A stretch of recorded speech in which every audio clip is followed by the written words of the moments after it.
Can I come in and attendance by others? It's an issue that's on the agenda, but to talk about the provision of witnesses at calling stages.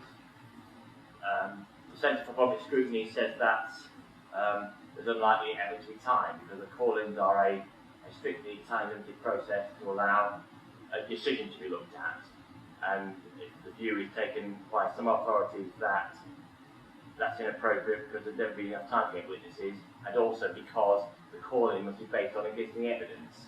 There's not a case of getting more evidence. There has to be evidence for a call-in before you call it in anyway.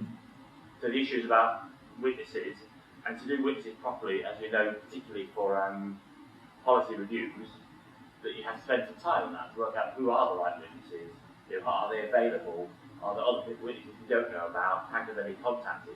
Whereas for a call-in, there's a very limited period of time, issues about getting the balance right. Therefore, I think we should consider a view about whether we think it's appropriate to have additional witnesses at call-in, or whether we accept that the call-in relates to effectively decision makers. That would be the cabinet or individual cabinet members, or indeed members of other committees. But also then about whether, how and what process we have in place to call in witnesses, and how we determine whether they're the right witnesses when, as I say, there's that very limited period of time.